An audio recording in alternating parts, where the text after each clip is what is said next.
And thank you everyone for joining us today. Welcome to Delicious Data, how Carbone Fine Food uses data to grow its food business. Today is a joint endeavor between Naturally Bay Area and Naturally New York. We're excited to be collaborating on this bi-coastal event, so thank you for joining us, and special thanks to both Ampla and Spins for being presenters of today's program. A little bit about the Naturally Network. We're the largest organization of our kind serving the natural, organic, and better for you CPG industry. We're 10 chapters strong now, an audience of more than 35,000 stakeholders. That includes CPG professionals, founders, retailers, investors, advisors, and all the myriad people that support them. So welcome today. And now I'm pleased to introduce today's moderator, Dan Weckend, VP of Partnerships at Ampla. Thanks so much, Monique and Adrian. And once again, thank you to the Naturally New York and San Francisco chapters for facilitating today's panel. Appreciate your community engagement. You're a big, meaningful partner across the CPG space. As mentioned, my name is Daniel Weckend. It's a pleasure to moderate the panel today. As the Vice President of Partnerships at Ampla, I'm in a really unique position of working with both brands and partners across the CPG ecosystem. I'm always looking to kind of unlock more value and collectively solve really big problems for brand operators. So very excited to introduce our panel of industry experts today. We're going to dig into how Carbone has efficiently grown their business. And so without further ado, let me introduce Eric Skies. So Eric, I think your calling card speaks for itself. Over 3 decades. Hopefully you don't mind me dating you, but 3 decades of experience across numerous roles in CPG. But if you wouldn't mind just kind of sharing a little bit about your background and your current role and mandate over at Carbone. Yeah, it's a 35-year history, so it'll take some time. But yeah, no, long story short, I've spent about 35 years in the business, started as a distributor and sold that business. And I went to work for Arizona Iced Tea, which was the foundation of where it's actually where I became a high growth junkie. The brand went from 0 to 500 million in 3 years. And just having sat in that growth, I learned a lot. But, I've worked with a lot of great brands throughout my career. Currently launched Carbone. Actually, tomorrow will be exactly 3 years from our first jar being put on a shelf in Stop and Shop. So three-year-old brand, and having a lot of fun building a brand and going back and really doing a startup. I had a brand that made it much easier, but at the same time, it was a complete startup. Congratulations on that milestone, 3 years in, and I can safely say you are on shelves everywhere. So pretty iconic. Getting there. Wanted to throw it over to Amber Byland. So Amber, SVP of Sales Strategy at Siddhi Capital. Would you mind just giving us a little bit of background and description on your current kind of work with your brands over at Siddhi? Absolutely. So nice to see everyone on the call and on the panel. Thank you for having me here. Just a brief update on my background. I started my career in very large CPG in companies like General Mills and Danone before coming into more of the startup ecosystem, working to help scale A Dozen Cousins, which is a brand that I know a lot of folks on this call know and love. And then after that, I came over to Siddhi Capital to really try to combine about 15 or so years of experience doing basically every sales job you can do into a way that not only helped Siddhi think through how do we want to make investments, but then also how do we want to support our portfolio companies after those investments are made. And so doing that from an operator's point of view with the experience that I had across almost the whole store makes for an interesting day of work when you're touching a variety of different products any given day. So excited to be here and looking forward to the conversation. Incredible. Thanks for joining. And I know that a lot of our brand operators are going to have hopefully blowing up the chat with their questions on how best to position and grow their own products. Maybe I'll introduce next Jim Cummings. So Jim Cummings, co-founder of Ampla, coming from more of a traditional financial background over into like a high growth startup, Series A business. Welcome, Jim. Thanks, Sam. Yeah, just so my background, before starting Ampla, I was in the private equity venture capital space for a few years at Macquarie Capital, and then left to go start Ampla in 2019 with my co-founder, Anthony Santomo and Jay Zhao. So we've been at this now for about 5 years, and we're really a pretty comprehensive financial platform for consumer brands. So we offer a line of credit, banking, credit cards, bill pay, and recently launched an insights product. To date, we've worked with a couple hundred brands and provided, a couple $1 billion in funding across the consumer brand space. So, for us, we really are a data company at heart, and we're looking to start to turn that data outwards to help brands, run their businesses better. So we recently just inked a partnership with Spins, and are starting to show a freemium version of Spins within our portal for all of our existing customers. So as of today, all of Ampla customers, if you go onto your portal and you can see a Spins dashboard ready for you, all you have to do is turn it on. Incredible, such a value unlock, and natural throw over to Brandon Castile. So Brandon, thanks for joining, VP of Partnerships over at Spins, a man who I think everyone across the food and bev space knows in CPG. But if you wouldn't mind giving me a little bit of color on your background and kind of current oversight at Spins. Yeah, I probably have the least experience of anyone, even on the call. So I came from outside of the industry. I've been with Spins for 4 years. I've done my best to make up for lost time as the vice president of partnerships. So I work with all the broker relationships, distributor relationships, ingredient suppliers, private equity, venture capital, investment banks, platform companies like Ampla. And when I first started, we were only working with like the very largest players, like in brokers and distributors. We actually had less than 10 partnerships. To fast forward to today, we have more than 200. And the use cases for our insights are vast, and it's really fun to be in the throes of all of that across the ecosystem. And this particular partnership that we have with Ampla is one that I'm particularly excited about and look forward to chatting about today. Awesome. Thanks for joining. And I mean, you may have come from outside the space, but you're certainly a part of it. So we've got introductions out of the way. If there are any questions for panelists, feel free to throw them in the chat. Anything specific that's kind of top of mind, we're happy to answer questions real time. We'll save some for the parking lot at the end as well. So without further ado, let's jump in. And I think you touched on something really important, Brandon, with regards to Spins. Retail sales and product data is really at the core of brand growth and development. The way that I look at Spins is very much as a hub for brands, for operators, for VCs, for platforms like Ampla, to be able to inform and really tease out important data to drive strategy. I think one thing that you've mentioned in your intro, which might be newer for some folks that are listening in, is how Spins is working with not only brands, but also to start to establish and forge these relationships with VCs and platforms like Ampla. So do you think you could maybe give us a little bit of detail on how you guys are expanding your network of partnerships? For sure. And I kind of feel like we have a pretty savvy audience today, so I don't feel like I need to define what a syndicated data provider is.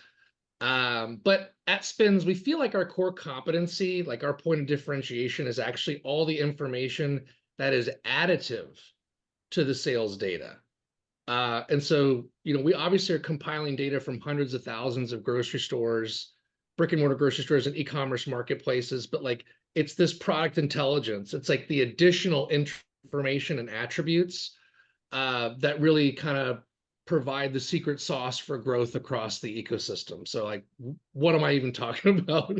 So we'll code for, is a product, certified non-GMO or certified regenerative organic, or does it contain a functional ingredient like ashwagandha or magnesium or super mushrooms, or is this on the keto, paleo, or Whole30 lifestyle diet? And so brands will use these attributes and this product intelligence as a differentiation point in their pitches to retailers or investors to say, this is why I have a sustainable competitive advantage, because I'm the only one that has this on my formulation. and then show how it's trending in the overall marketplace. PE and VC firms, they'll actually use this same product intelligence to identify consumer trends and attempt to capitalize on them. So whether that's performing due diligence on a specific investment that they're thinking about making, or once they have made an investment, trying to look for white space within the market for additional line extensions or new formulations, for example.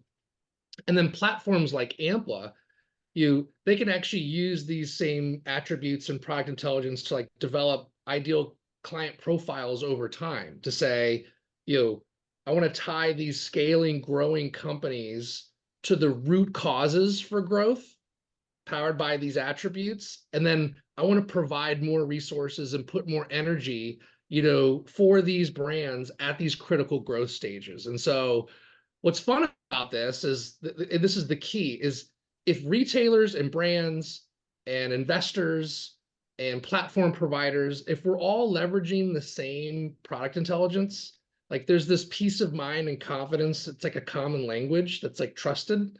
And so we're all trying to grow on this call. And ultimately, like if you're intimately understanding like these trends and like the product intelligence behind the sales data, like it's going to give you an upper hand and in the marketplace. And like the proof is in the pudding. Like we have the nicety in seeing sales data is we can see who leverages our data, who subscribes to Spin's data versus who does not. Every manufacturer and every brand. The brands that do have 22% more year-over-year growth than the brands that don't. And that's a significant enough difference to where you can truly understand the power of data and using it in a means to grow. Incredible.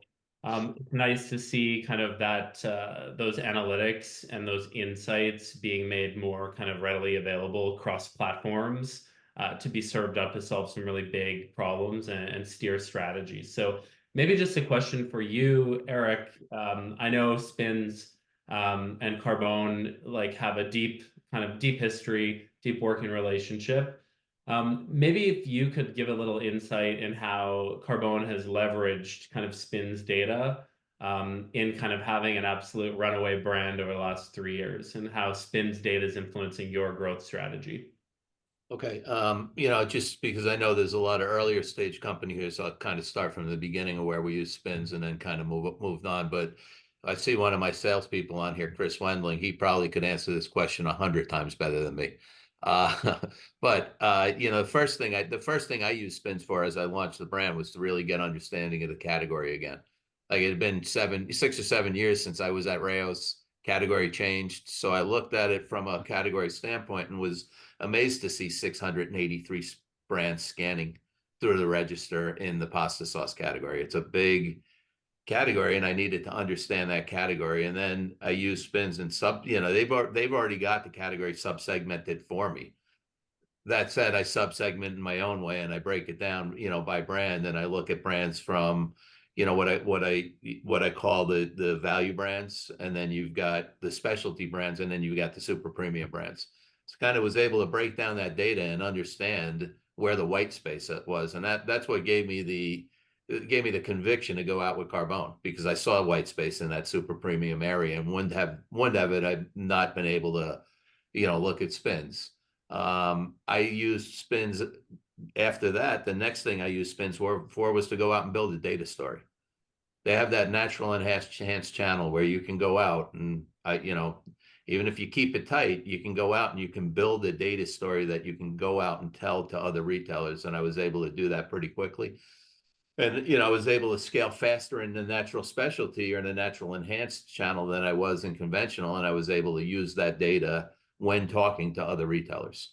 Really, really important to have it. And, now, and again, why I pointed out Chris, because he uses it all the time. Now we're looking at velocity and voids. That's where we're looking at. Where can we grow? How can we grow? And I spend, every time a Spins report comes out, I spend between 4 and 6 hours on a Saturday inhaling the information. Like I start going region by region, then I go account by account to see where we're trending. And when I see like, where we're number 3 in the pavilions, or we hit number 5 in Stop and Shop for a period of time, Then I kind of dive into the why, see if it's sustainable and duplicatable. And if it is, then we try to duplicate that in other places. So you can use spins for a million things. These are some of the key things that I use it for. I love it. I think it's so important to call out the scalability of the platform, like the tools and data that's available for emerging and kind of seed brands that are starting to look for that space to launch a product into, versus how Carbone is like trying to dominate the shelf and roll out new SKUs. Maybe Jim, just to like carry on this theme, like Eric's talked about ways that Spins has informed their like product kind of expansion strategy. Brandon's talked about making data more available through platforms like Ampla. Can you speak to kind of how like Ampla serving that data up and making it accessible for maybe earlier stage businesses? Yeah, and that's the kind of background to the Spins relationship and why we went out to go do that. So within Ampla's platform now, we have what is essentially a much more simplified version of what Eric looks at for hours and hours on end on Saturdays. So we have a pretty simplified version of the Spins dashboard to get you a sense of what your week over trends look like, what your velocities look like on an aggregated basis across your company. So that if you do want to dive deeper, you can reach out to Spins and develop a much deeper relationship with them. But for us, it's about getting early stage companies more familiar with looking into the retail and Spins data, so that they can use it to make informed decisions. And that's really part of the broader story around the Ampla Insights product is, we have access now to data on thousands of brands that we use for our business. And we're thinking about is how can we help brands, run their business better? So how can we help them, expand margins or at least get a sense of where other companies are in their space, in their size, in their category, in terms of gross margin, contribution margin, growth rate, things like that. So for us, we have accounting data, banking data, e-commerce data, and Spins is a piece of that for us on our Insights platform. It's incredible to see what is available to earlier stage and high growth brands now versus where we were 2-5 years ago. So great to see. And then Amber, maybe on your side, you're living and breathing retail sales data. And it would be a lie to say I hadn't connected with Brandon and said like, who's living and swimming in this data? And he's like, Amber's in there daily. Like she's a power user of this platform. Can you maybe speak to how you're leveraging these insights in advising your investment strategy and your portcos, not your investment strategies, but helping brands look for white space in categories? Yeah, I'm happy to. So the way that I think about leveraging data in particular from my experience, and also as I'm helping to just support brand growth for the ones that I discuss business with, if you will, I look at it in a few different ways. First, I want to understand a few things like how is the distribution laid out? Where are we particularly strong? And how does that overlap with where we expect to see the strongest consumers walking into those doors that also look for this type of a product? So that may look different for different brands. It kind of depends on what I would say tiering structure, whether they're a premium brand, whether they're really highly focused on certain health attributes and they're very specialized and need to grow in a different way. And so data can help us inform where should you be, again, speaking to some of the voids that I believe, Eric mentioned just a bit ago, but then as well, where should you be starting ultimately in order to build that data story? And so that may look different for an omnichannel brand that's been in D2C their entire existence and are now trying to come into retail. And we're trying to think through, okay, where would the best place be for these brands to start out with their sales strategy? It may look differently where you have a more established brand and that brand is trying to answer the question of where should we go next as we're trying to scale and fill in these gaps.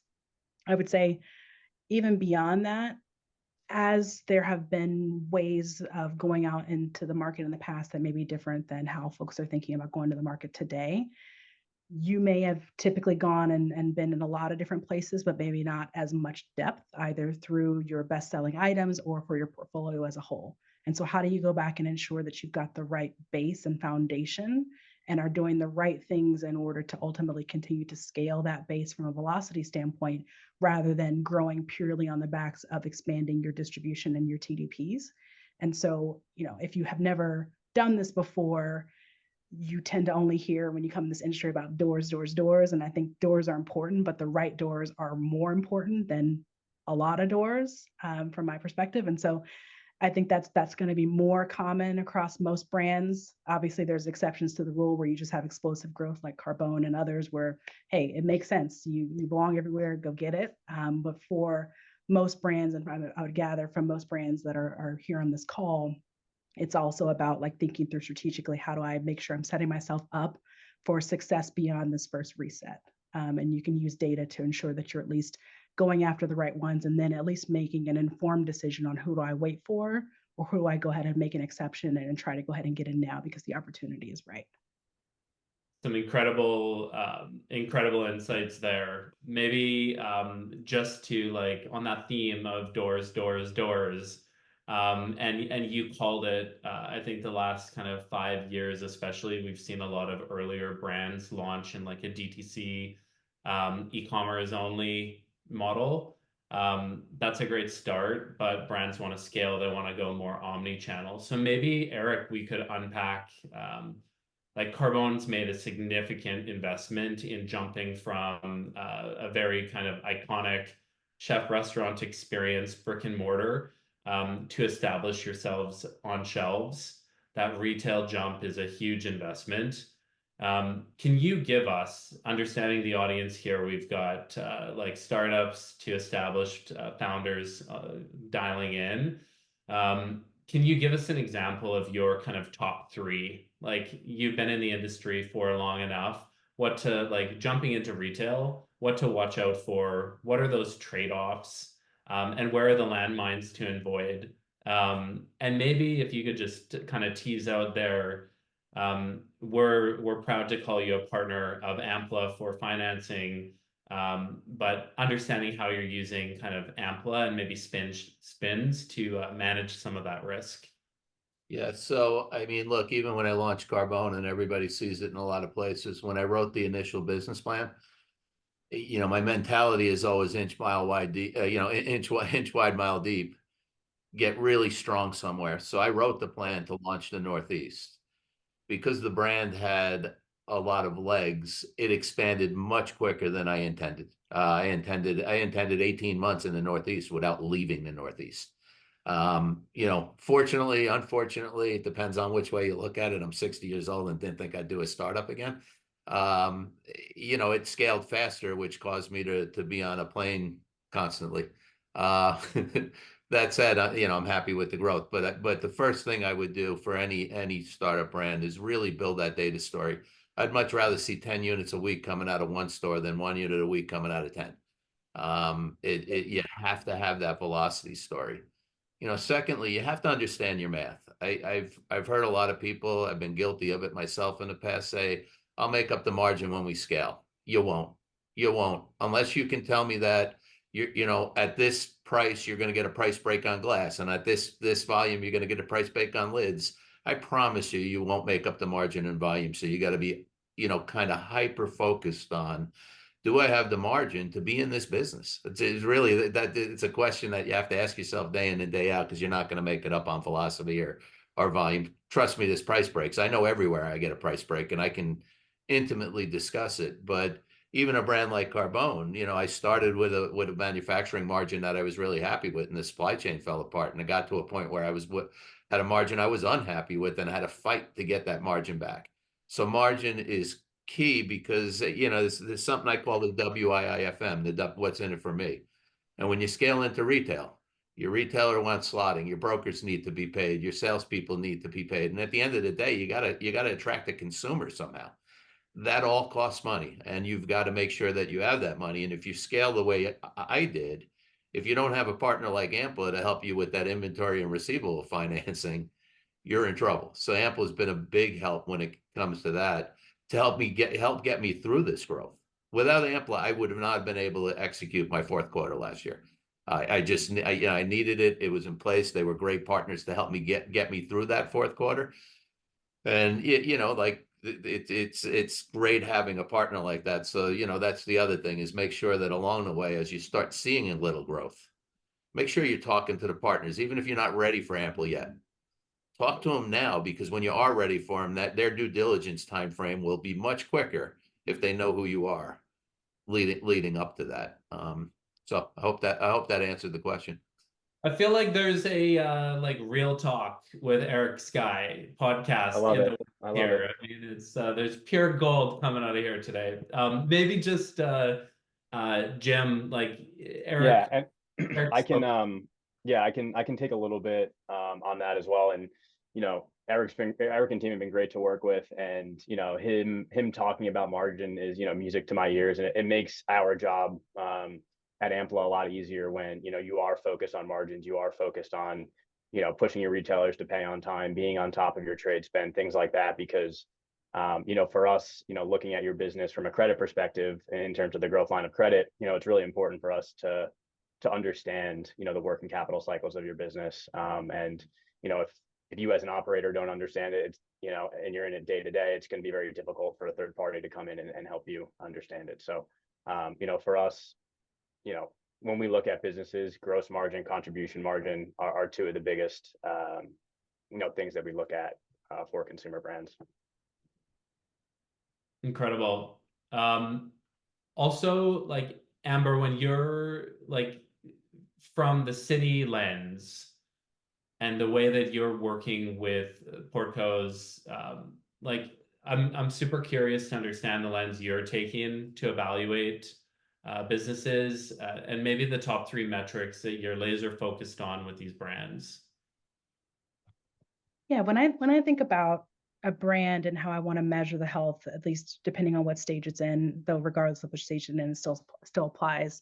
I go back to 3 really big metrics. Of course, distribution, as Eric put it, as we were all talking. It's not so much I'm looking at TDPs to see how many have you gained or how many stores have you scanned in on an average basis, and I want to see a bigger number. It's more so that's a great context to provide as a backdrop for everything else that I'm looking at. So whether that be dollar sales, okay, how big is the business, and then how wide is it or how deep is it in certain retailers, just to get a picture for either the growth opportunity that exists because it's in a few stores and the dollars are really great and that's wonderful. It may be that you're in a ton of the marketplace and the dollars aren't, you know, may or may not be what we would expect, and therefore, you know, we need to really think through the understanding of how much further can you go if you've saturated the market and your results are where they are. My other 2 favorite metrics are both velocity metrics, because I can't help myself. You've got your units per store per week, which I know there are so many velocity metrics that are out there. To me personally, I like to keep it simple. I've always believed, like, if a buyer can't quickly walk back through this math on their own and it's too complicated, then there's only going to be so much that you're going to be able to convince them to believe you on what these metrics are before you kind of lose it. And so from a unit velocity standpoint, I find this very helpful whenever you're trying to work in through your forecasting internally to understand, you know, how much should you be backing into production, et cetera. And having a bottoms up build informed with data is always going to be that much better versus one that is not and based on assumptions, because as you multiply those assumptions up by all of your points of distribution and the number of items you have over time, if you get too many of those 2 things wrong, those bottoms up can blow up into something that may be way off of what's going to end up actualizing once you're all said and done with that forecast. And so I think that's really important for that. And then on the flip side, velocity, that's more of a dollars per store per week informed piece. I love to look at this and think about, like, how are you turning on the top, middle, bottom tertile of the category? Does not mean that because you're turning in the bottom that you're out. It means more so that you need to understand where you stand and then being able to really dive in deep where possible with your buyer to say, okay, where would you expect me to turn? How are we building this into our plan? How are we turning versus all of these key expectations, not only for us, but for competitive landscape for the buyer? Really understanding that and how you compare is both very important, as well as it'll help you understand how many dollars is this brand ultimately contributing back to that buyer's P&L, and how valuable are they to the ultimate bigger picture beyond just being the top dog, the best selling. Like, there's only going to be so many Bush's baked beans or, green giants of the world. They have a role. But then as you start to get into some of the areas that the challenger brands can play, it's all about how are you incremental? How are you driving just different eyeballs to the set that normally wouldn't be there? And you can start to tell that story really nicely by showing combined metrics that ultimately they'll land on how are you turning? Because at the end of the day, you can be the sexiest thing alive and be on the shelf, but if you're only turning like a fraction of a unit or a fraction of a dollar per store per week, at the end of the day, you're really not going to get the full job done. And so I like to look at those three things first before I look at anything else when it comes to just me looking at businesses and overlapping that with data. Those three things that keep brand operators up at night. It's incredible. Mm-hmm. Sales. Maybe maybe just to we've heard kind of Amber speak to those top three metrics that she's finding important. Eric, we've got a really diverse group of founders listening in, like everything from bootstrap to kind of that have raised their first round of equity. Do you mind like jumping in and maybe just growing on what Amber has shared on like kind of what you would consider three other kind of sales ops or maybe marketing metrics that you're looking at, or that you would kind of really propose that founders are looking at for their CPG business? Yeah, I'll have to jump on what Amber said just because the first one that I had written down happened to be velocity as well. And in brands like ours, I would imagine a lot of people on the Zoom call here are leading premium brands. So it is very, very important that you look at units and dollars per store, because that's, at the end of the day, dollars is what goes into the bank. Units don't go into the bank. So if I look at my category, Rayo's, which is a brand I'm very familiar with, is number one in the category. Prego's number two, and it's going to be interesting to see what happens in 2 weeks when they're together, when Campbell's closes to that acquisition. But if you look at unit volume, Prego probably does 4 times what Rayo's does, but Rayo's is number one in the category. So it's critical that you be looking at dollars through the register, because it's a story that the buyer will get as well. And it also equates back to margin. Like you're delivering a lot more margin to that retailer than a non-premium brand is. So you got to be able to kind of speak to that. And I think it's important. The other thing when it comes to data and kind of looking at things, I look at voids quite a bit now. Once you're established and you're on the shelf, now you got to look at where your voids are. When we do a promotion, I will not mention the chain, but again, I'll call out Chris Wendling. Chris has come to me at least 2 or 3 times in the last, couple of months where we ran a promotion, and Chris could pinpoint exactly how many voids we had, even if it was a single SKU on a promotion. And he's taking that data back to the buyer and going, hey, next time we got to order a lot more product. We've got to make sure we're ready for this. And he's using that data to make sure we never have that issue again. The other thing I always look at is our position in the category. I mean, we're all in this. I hope to be number one in our category. Like that's where we want to be. I don't care if you're Rayo's and it took you 30 years. It started in 1992, or Carbone, where I've broken the top 10 at various points in less than 3 years in a category with a lot of places. Our goal is to kind of be number one. So your position in the category, where do you want to get to? How can you get there? And I look at spins now, particularly where we've scaled, and I'm hovering like right around number 9 or number 10 in the category, and I'm looking at it and I'm kind of creating that plan of, now how do I get to number 6? And then I realized that number 6 and number 5, there's such a wide gap that it might take me a couple of years once I get to 6 to get to 5. So these are things that I look at now that we've kind of scaled, but in the earlier stages, pinpoint that brand that's the brand you're competing against, and the one you're kind of going after. Mine's pretty easy as to which one it is, but figure out who you're going after, and compare yourself against them, measure yourself against them. What % are you doing versus them? And just be aware of that. Who are your competitors? What are they doing? And how are you going to get to where they are? And spins can help you kind of think through all of those things. Even there's a report we ran early on with spins.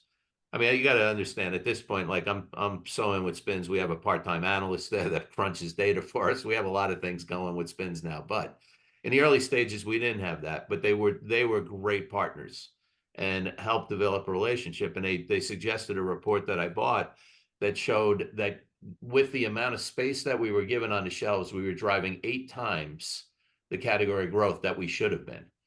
And that was a report that I took out to every buyer in America, right? And said, Yep. look at the growth we're delivering. So, there's a lot of ways to use data, and if you have the right partner and know what to ask for, you can get a lot of great tools.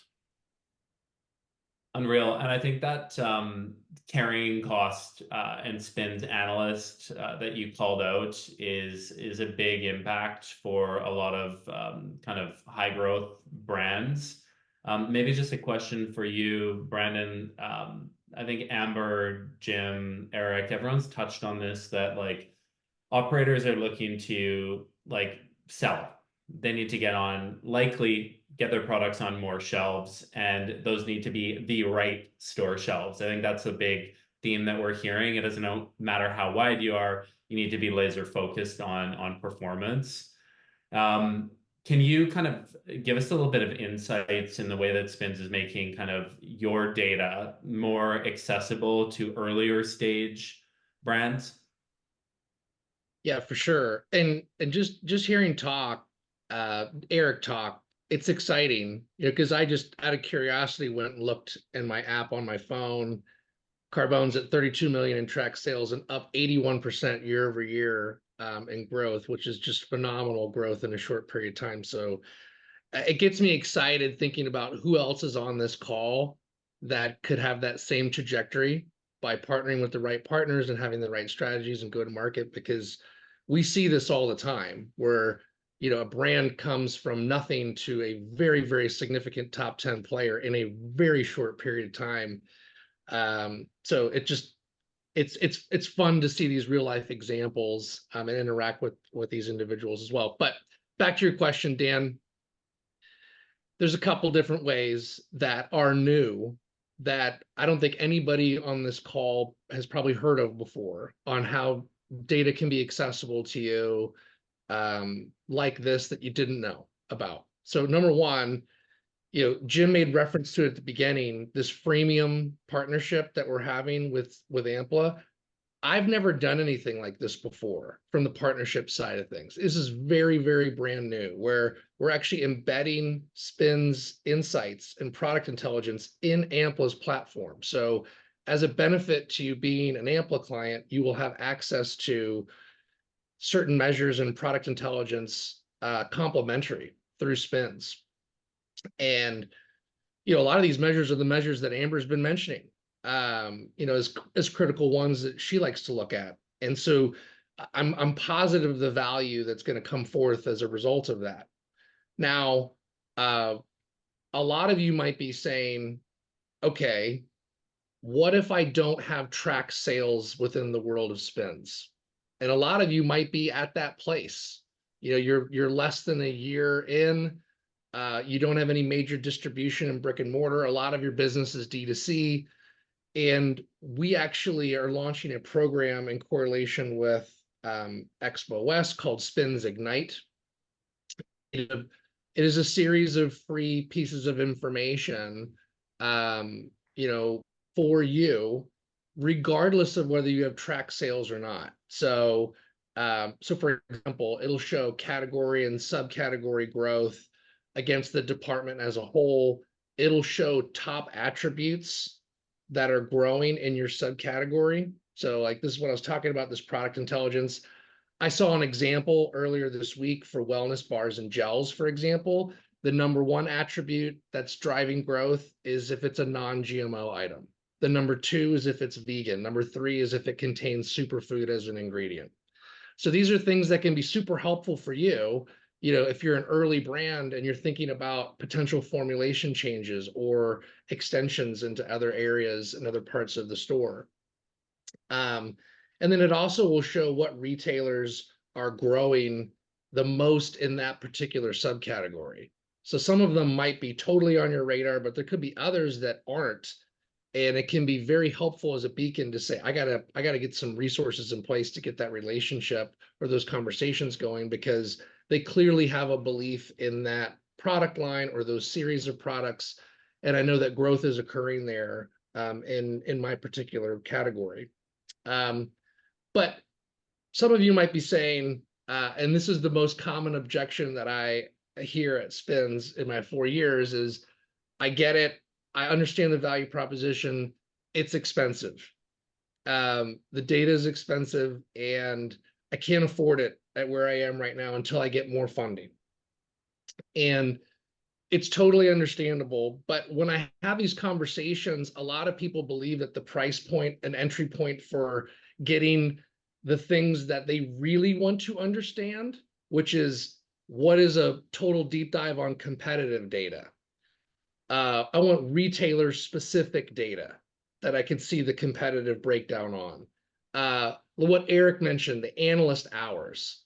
I need someone to help me navigate this data once we have access to it, because I don't have an analyst. These are really common things that we hear. And so we worked also with Ampla to create a special price discount for our liftoff bundles, and it contains all those things.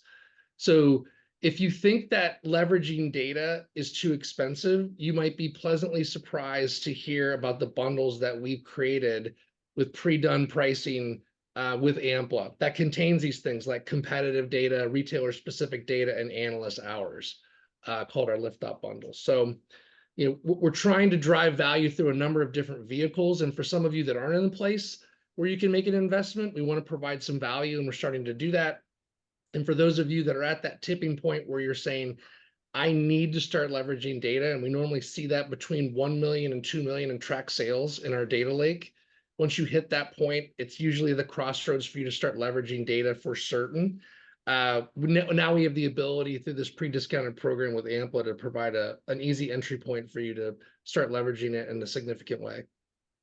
Unreal. And maybe just real-time response. Like I'm trying to hide my smile because I got the pleasure of getting to work with the teams to kind of launch this. But Jim was kind of some of the brains behind curating this data across the Ampla platform. So a couple questions for you, Jim. Maybe just to get a response on the insights that we're surfacing at Ampla. But Ampla obviously has really strong line of sight into kind of the financial performance of brands that are on the platform. When you're talking about like this new launch with Spins data, can you also like maybe share some like insights or trends that you're seeing CPG business operators like respond to, and how they're kind of leveraging platforms like Ampla to kind of adapt to the current economic landscape? Yeah, I think the biggest macroeconomic change over the last few years has been, the pullback in the equity capital market. So if you think about over the last decade or so, there's been pretty robust funding available for all consumer brands. And as interest rates have increased and equity markets have pulled back a little bit, it's really forced operators to focus on, margins such as gross margin, contribution margin, and kind of like Eric talked about earlier, focusing on your voids and your trade spend and everything else that could potentially hurt you on the bottom line. We've seen, a really strong increased focus across the board for operators on bottom line, and less so on growth at all costs. I know Amber mentioned earlier, we've seen a lot of operators in the past just try and grow distribution points and haven't been as focused on velocity. So, for us, it's about, or at least for what we've seen within the customer base that's doing really well, is those that are focused on sustainable growth, making sure that they have the velocity in stores to warrant that growth. And then once you do start to get that velocity rolling, such as a Carbone, you do need a funding partner to help you build that inventory ahead of time, because retailers are going to require, 60, 90 days of inventory on hand before really taking you on. So you want to make sure that you have that inventory backing. So that's really what we specialize in, is as brands are growing and they have these repeat orders and growing orders within their existing distribution points. That's why we built our growth line of credit. So, I'm really excited to hear, Eric said what he said earlier, because that's, why we built that product. And like we mentioned earlier, the launch of the new Insights product, we're now turning that data outwards to our customers to see and analyze where they are across the board compared to other people in their space. So not just on a Spins basis, but also on gross margin, contribution margin, net revenue, things like that. The other interesting piece of this that we have within our Insights product is accounts receivable payment trends by retailer. So you can come onto our platform and see, how do certain retailers pay in terms of timing and amount. So you can get a sense of how you're performing against others in the space, because there are certain, payers that are better at paying on time and in full. Incredible. Amber, just kind of over to you. Like, you've got experience in your like intro. You talked about your experience in like very large CPG, startup CPG, and now on the investment side. So how are you leveraging data from spins kind of along that journey? Like, how have those experiences been different? And what have those like different goals been for you? Yeah, I think that's a really great question. What I would say is, again, as said before, everyone's trying to grow. It's just a matter of different ways. So, for example, in large CPG, a lot of that experience and a lot of those insights are generally focused on, of course, your blocking and tackling of understanding the health of your business. I think that's a given. Whenever you have data, that's an expectation. But what's interesting is there's also a fair amount of what's called category management that's done on that lens of things, meaning how's the overall category looking? What are some trends that I'm seeing from both consumer, but then also shopper, which are distinctly different things, can be the same, but are distinct. And how do they then take this information and help the retailers themselves learn more about the space in order to try to stay ahead of their competitive set, which are other retailers, and to attract more of these shoppers that we're all trying to serve in order to grow. And so I think the distinct piece here is that that's an expectation of these larger brands, is that they're coming in with these insights in order to ultimately, again, drive differential value with retailers, in part because while larger manufacturers and brands do come out with, with interesting innovation and things like that, ultimately the timeline is slower. It's going to be just frankly less innovative versus someone who's out here really trying to capture something unique and different in the space. That's just the way that it is. There's exceptions, but that's most common.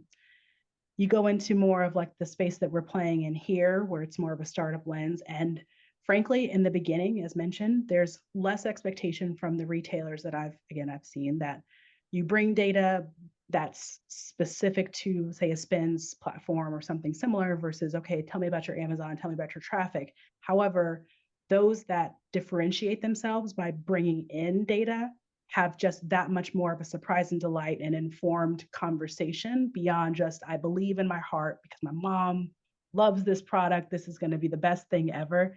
Sure, they taste it. You find ways with relationships and things like that to get things done and have someone take a chance on you, and that's wonderful.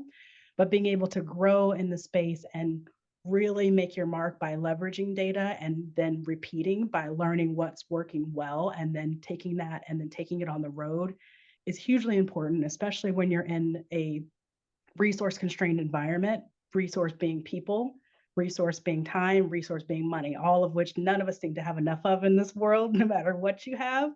And so again, that's a little bit of a different lens into that world. And then what I would also say is, I'm not suggesting that retailers won't look to you for category information. I think that's a plus. But what I've seen more often than not is every once in a while, if you have a brand that's just super differentiated and creating a new space, think like kombucha before kombucha was a thing, and how do you figure out where to put this in the store? There are times that I've seen where a retailer may say, you know what, I normally might go to my Tropicana to be my category captain and help me think through this set of juice. But actually, I'm going to carve out 4 feet and I want you to tell me what you're seeing in your consumer space that we should be putting here. And that, can be informed with data, but then also just the added value of what you're seeing as an entrepreneur, as a founder, that's just a little bit ahead of where a larger brand can be. And so then you come into more of the investment space, and all of the areas that I've talked about are applicable. But what I loved about what Brandon shared earlier is it's a little bit of a different lens, because you're not only trying to support the growth of the brands that you work with every day, but it's also about finding the edge. Everybody wants an edge. Part of the edge in investing is thinking through like, okay, how do I find the white space and the opportunity before someone else? And so, the tools that Brandon mentioned are really great because you're able to see, again, what's trending based off of, different attributes. There's some awesome reports in there that kind of do a little bit of the work for you to help you think through not only what exists out there, but what could exist. And Furthermore, one of my last favorite things that I like to think about is not just where could we go as a brand because we want to go there because we like this category, but it's also about strategically, okay, where can we consolidate our resources so that the next category that we go into is the same buyer. So we have a relationship, it's great. We want to try to capitalize on that and then eventually, ideally, build a brand block in the store. That's one way you could think about it and support. Another might be simply, it sounds crazy, but like, even if you have the biggest brand in the world, let's just say like let's just say like a Clorox, like amazing brand for cleaning space. If they came out with a chapstick, would you use that? Probably not. So you have to also think about just a little bit of where do you believe the consumer will give you permission to play with your brand and how can you lean into that as much as possible without going off the rails to where you're spending money, resources, money, time, people on something that just doesn't quite work. And so again, you can use data to help inform some of that as well. Incredible. Just to throw it out there, I won't put you on the spot, Eric, but what's your team in the lab working on now? Like, how many SKUs is too many SKUs? Like coming from Raos, like where do you guys see yourselves competing in the years ahead? So it's funny with Carbone, we have a much younger consumer base, and this is stuff I get through data as well, which is great. But we have a much younger consumer base than our competitors. So it's where back in the Rayo's days, and I have no idea what the percentage is now because I haven't looked at them that closely, but it was majority marinara was what sold. With Carbone, I found we have a younger consumer that's experimenting, and they're using our non-marinara SKUs for recipes. So I'm looking at more and more of that. I don't know the answer as to when there's too many SKUs because, I think someone once gave me an example that was Keurig coffee makers. That if you have the black and silver ones in there, they'll sell very, very well, and everybody will pick up either a black or silver one. If you have the red, purple, green, yellow one next to the black and silver one, everybody still picks up the black and silver one, but sales are greater because you have a broader base. So you don't want non-working SKUs on the shelf, but SKUs equals space, and space equals awareness. So there is a number, and it just depends on your category as to how far you can take it up. And we've got a question. We're coming up on time, but we do have a question for you, Eric. It was pointing back to something that you mentioned around leveraging spins to identify voids. Are you able to speak to how that's done? I mean, you've got to go through the data, but you can see where you're not scanning in stores on certain items is essentially what it comes down to, which would indicate an out of stock. Anything to add on that, Brandon? Just a little bit. There's channel level data, which aggregates all the retailers as a whole. Then there's retailer specific data, and then there's actually a level below that that's store level. So, for example, if you wanted to know what was going on at Sprouts store 132, you can actually buy that level of granularity. And so some of these brands that have a meticulous focus on mitigating voids, they will leverage that store level data and get down to a very specific store or a region and analyze and have a specific conversation. And maybe since we have a little bit of time, just in real time from Brent, how can we best use Spin's data and combine it with data from grocers that don't report? We have an exceptional velocity store with a larger New England grocer, but it doesn't show up in IRI 26 weekly sales data. Is that a follow-up, or is that something that you want to answer in real time, Brendan?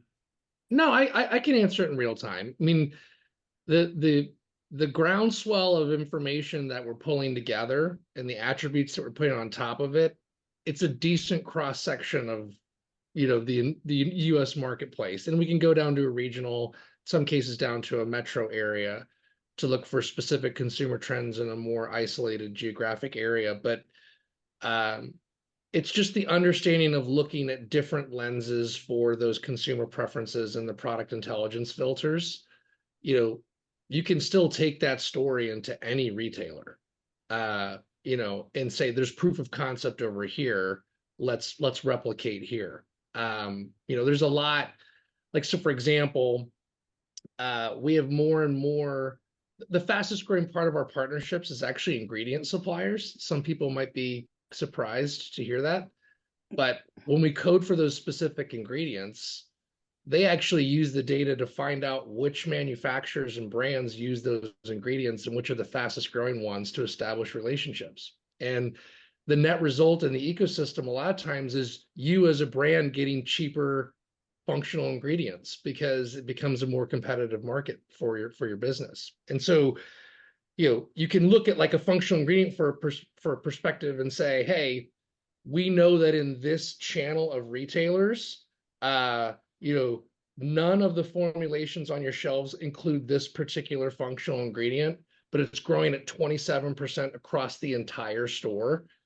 And even if someone's not releasing data to a syndicated data provider, because like Trader Joe's is a very famous example of this, that still doesn't prevent you from walking into a Trader Joe's and seeing what they have on shelf. So this is not like proprietary secret information. So you can gain the intelligence by going into the website or going into an actual brick and mortar location and still leverage the data that is compelling and provides that proof of concept for your sales story into that particular retailer, even if they're not releasing data to anybody. Love a good store walk. Everyone should be out there. I got to tell you, Lots of I get into 10 to 15 stores a week. Yep. That's incredible. Just to follow up, would love to again just thank our panelists from Siddhi, from Carbone, from Ampla, from Spins, and then thank the folks at Naturally New York and San Francisco Bay Area chapter for facilitating and hosting. If I'm correct, I bet most of the folks on your screen today will be at Expo West in a few weeks. So feel free to make those connections offline. But again, just exciting news happening across Spins and Ampla. Ampla's proud, obviously, to partner with Siddhi and to be able to support Carbone and expansion. So thanks again to the panelists, and I'll pass it back to the team at Naturally.